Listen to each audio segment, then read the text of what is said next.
In every good story, there's always a beginning, middle, and an end. And my quote for today is, beginnings are scary, endings are usually sad, but it's the middle that counts the most.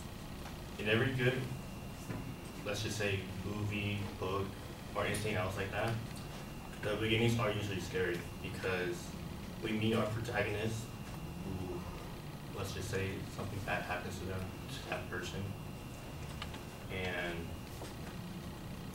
his story is to avoid the villain, created a situation that causes the protagonist to get revenge or end the conflict off easily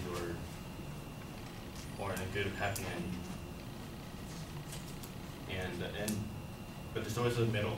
The middle is where the conflict is starting to happen and it starts to blowing up for the ending, which sometimes the protagonist has to defeat the villain, but even though sometimes the villain has a good background to his actions, let's just say that he has a reason why he did this to his protagonist and why he should be forgiven or sometimes, but not quite all the time. And the endings are usually sad because that both protagonist and antagonist,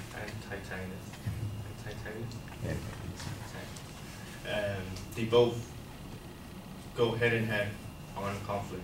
They're trying to resolve the situation that they both caused each other. But in the end, usually they both die. Either the villain always wins, or the protagonist always wins, which is a hero. And all in all, the beginnings are always the scariest part. The middle is always the counts the most, and the endings are usually the sad parts. That's all.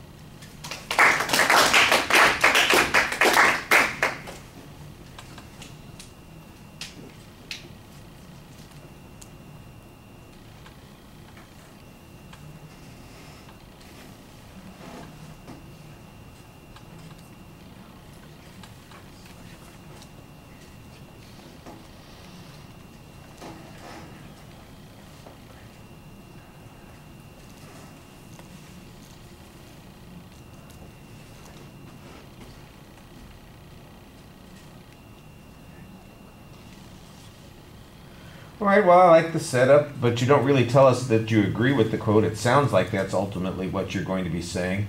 It seems like you're going to follow the same structure as the quote is setting up, the beginning, the middle, and the end. So that makes perfect sense, although I think it would make sense for you to tell us that that's what's going to happen. When you get to the material, it all stays at a very abstract level. Like you're talking about a story or a movie or something. I'm going, well, what movie? What story? Tell me something that you read. Tell me the story that's going on there and how that's true. You got a movie reference that you're thinking of? Well, why keep it, at an abstract level? Why don't you tell us about how, Anakin Skywalker or Luke Skywalker or Rey or somebody in a movie that you've seen, is this particular character, and see how scary it is at the beginning, and then what happens in the middle, and then there's. Tell us a little bit of a story. Make it interesting and involving. You keep it at this very abstract level that never goes anywhere for us, and I think that that's a little bit problematic. You've got to personalize it. And if it's your own story, give us some details like that too to make it more interesting. Your delivery is low key. Your voice is fine. It projects well enough, but your energy level sounds a little down. Not depressed, but just kind of like, I have to go through this instead of I want to go through this. And I think you want to put more enthusiasm in your voice while you're speaking. Your eye contact is interesting because you do look up and you do make contact with some parts of the room, but other parts are excluded. It's like nobody on that side of the room gets paid any attention and nobody on that side of the room is getting very much attention. It's all kind of centered here. Once in a while you look over there, but I think all these guys over here feel like they have been abandoned, which is why they can sit in the corner and operate their phones with impunity.